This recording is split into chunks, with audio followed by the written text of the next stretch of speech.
ደብረ ምስጢር ሀረጊት ኪዳነ ምሕረት ተብላለች። እዚህ ላይ እንግዲህ ሀረግ ማለት በሀረግ ተስበሽ የተገኘሽ ሀረግሽ ተስቦ ምን አለ ገባ ኢየሩሳሌም እያለ ዘማሪ ሁሉ ይዘምራል።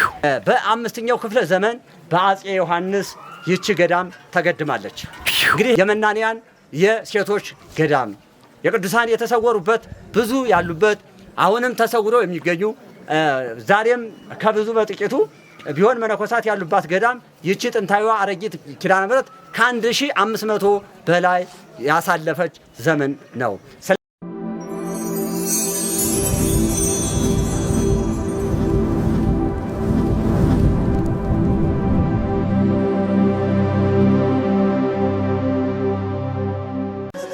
ቤተ ክርስቲያን አንተውም ከቶ የሰጠንን በደሙ መስርቶ የሰጠንን ጌታ በመስቀሉ የአምላካችንን ወወልድ ወመንፈስ ቅዱስ አሐዱ አምላክ ታሪክ ዘደብረ ምስጢር በከመ አለብዎ መንፈስ ቅዱስ መንፈስ ቅዱስ ያናገረውን የሰው ልጅ ይናገራልና እንግዲህ እግዚአብሔር አምላክ ገልጾና ወዶ ፈቅዶ እንግዲህ ከረጅሙ ባጭሩ ከብዙ በጥቂቱ የደብረ ምስጢር ሀረጊት ኪዳነ ምሕረት አመሰራረቷን ታሪክ በትንሹ ነግራቸዋለሁ። እንግዲህ ልብሰ ክርስቶስ ይባላሉ። እንግዲህ ከዚህ ላይ ከምታዩት ከ1000 ኪሎ ሜትር 1000 ሜትር በላይ የሚሆን ጫካ ታዩታላችሁ። ይሄ እንግዲህ ከዚህ ላይ እንግዲህ በራእይ እግዚአብሔር ሲገልጽ ድንግል ማርያም ተገልጻ ስታናገር ልብሰ ክርስቶስ ይህች ገዳም የምትመሰረተው እዚያ ላይ ሀያ አፋፉ ላይ አረግ ጠሩ አረግ ይገኛል። ያን ጠሩ አረግ ተከተላችሁ ካፋፉ ላይ ይዛችሁ ስትወርዱ ቤተክርስቲያኒቱ ስሩ ያለበት ላይ እዚያ ላይ ቤተክርስቲያኒቱን ትመሰረታላችሁ ተብለው በራእይ ተነግሯቸዋል። ጠዋት መጥተው ከዚህ ላይ ከዚያ እየዳሱ ያን የጫካ በነበረበት ከዛሬ 1500 አካባቢ ግድማ ነው። ስለዚህ ያረጉንን ጫፍ ከዚያ ላይ ሀላይ አፋፉ አግኝተውታል። ያንን እየተከተሉ ሲወርዱ ያረጉንን ጫፉን ይዘው ሲመጡ ስሩ ከዚህ ላይ ተገኝቷል። ደብረ ምስጢር ሀረጊት ኪዳነ ምሕረት ተብላለች።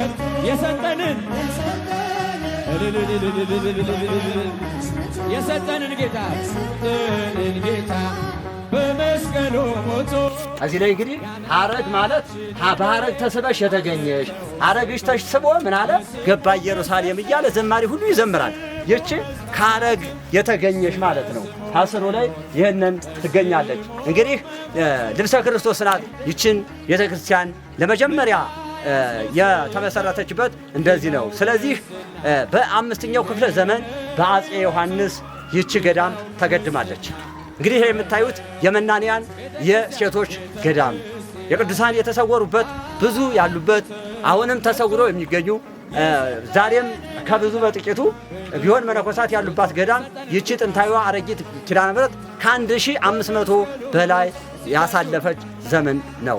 ስለዚህ ከተገደመች በአምስተኛው ክፍለ ዘመን ቤተክርስቲያን በገዳምነት ብዙ ጊዜ ከቆየች በስተበኋላ በምንም በማንም እያለች መነኮሳቶቿ በካዲው በአሳዳጁ እየተገደሉ ለምሳሌ እና አባታ ላይ በጩቤ እየታረዱ እነሙ ሀይኩሲ የሚባሉ በጩቤ የተገደሉ አሉ።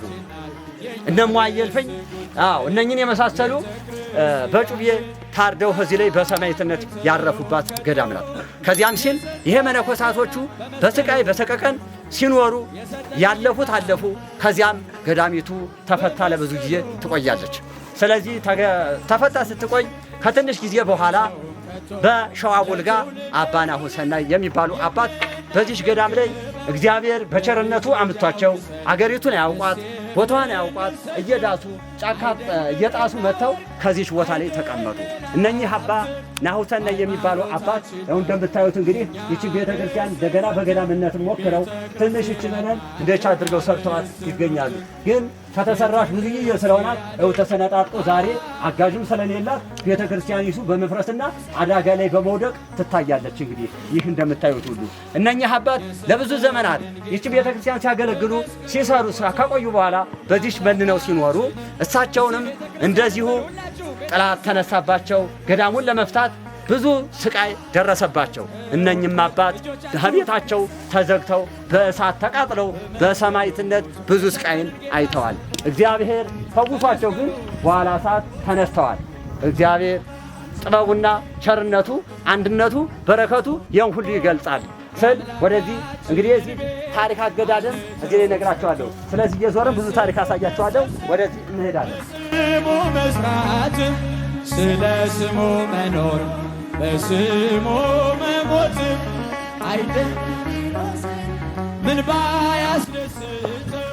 እንግዲህ እዩት፣ እንደምታዩት ቤተክርስቲያኒቱ ተሰነጣጥቃ በጣም አደጋ ደርሶባታል። እዩትላችሁ ያለው ነገር እንግዲህ እናንተ በአማረ ቤት በአሜሪካ በአውሮፓ በአማረ ቤት ተቀምጣችኋል። ባሸበረቀ በሶፋ ወንበር ተቀምጣችኋል። የድንግል ማርያም ቤት ግን እንደዚህ ፈራርሶ ታዩታላችሁ። አያችሁ፣ ያሳዝናል በጣም። እዩትማ፣ አያችሁ፣ ተሰነጣጥቆ በጣም አደጋ ላይ እየደረሰ ይገኛል። አሁን እዩትማ፣ እዩት ያለው እንግዲህ አገልጋይ መነኮሳት በዚህ ባሉበት ምናልባት አደጋ እኮ ቢያደርስ እኮ ምንም ዋስትና የለን። አያችሁ፣ እዩትማ፣ በጣም ተሰነጣጥቆ እንደምታዩት እንግዲህ ይህንን ሁሉ እናንተ እንድታዩልን እናንተ ወገኖቻችን እንድትሰሩልን። እዩትማ እንግዲህ በጣም እንግዲህ ክርስቲያን ለቤተ ክርስቲያን ሁሉ በያላችሁበት ቅሩብ ስለሆነ እናንተ ትሰሯት ዘንድ ይህንን ለእናንተ እናስተላልፋለን። ሃይማኖታችን ናት የኛ አባታችን አባ ናሁሰናይ ከማረፋቸው በፊት የሰሯት ናት። ይኸውላችሁ አሁን ተሰነጣጥቆ አልቋል። የለም ፈራርሷል። ምንም የለም። ቤተክርስቲያኑ ራሱ እንደምታዩት ይኸውትማ እንግዲህ በዚህ ምንም ነገር የለም። ሰጠንን ጌታ በመስቀሉ ሞቶ አንገተውም ከቶ ለትውልድ የምናስረክበው ለልጅ ልጅ አውርሰን ደስ የምንሰኘው አይደል ብርና ወርቅ አይደል ሌላ ሀብት ሃይማኖታችን ነው የእኛ ርዕስ ጉልት ቤተ ክርስቲያን ናት የእኛ ርዕስ ጉልት ቤተ ክርስቲያን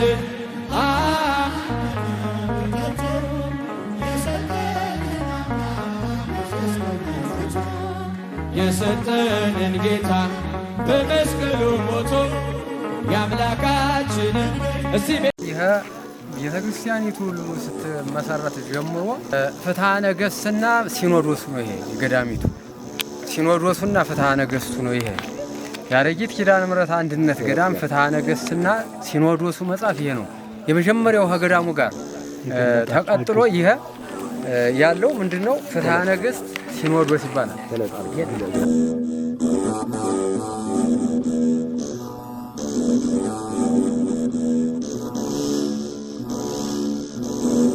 ያረጊት ኪዳነ ምሕረት አንድነት ገዳም ሲመሰረት ጀምሮ ይሄ አብሮ የነበር ነው። ሲኖዶስ ሕግ አብሮ ያሟላች አንድነቷ ብዙ ዘመናት ድረስ እስከ 200-300 ላም ሁሉ በገዳሙ ሲረባ ቆይቷል። አሁን ግን ገዳሙን ቀጥሏል። መነኮሳት ከ20-30 በላይ መስርተዋል።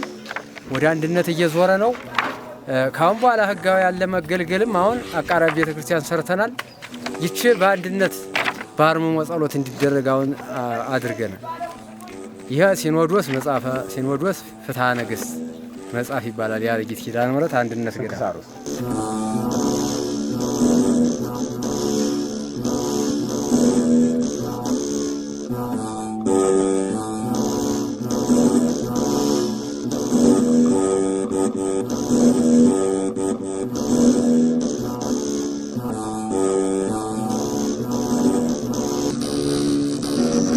ይሄ ደግሞ መጽሐፈ ስንክሳር የገዳሙ አብሮ እና አባ መዝራዕት የሚባሉ ብፁዕ አባት እንዲህ አድርገው ደምጸው የሰሩት ከመስከረም እስከ መጋቢት ያለው ስንክሳር ይሄ የመንፈቅ ስንክሳር ነው። ይሄ እና አባ መዝራዕት የሚባሉ የመርጦ ለማርያም አባት አረጊት ገዳም ገብተው ደምጸው ይህን ሁሉ ያዘጋጁት ይሄ አረጊት ኪዳነ ምሕረት ስንክሳር መጽሐፍ ይባላል።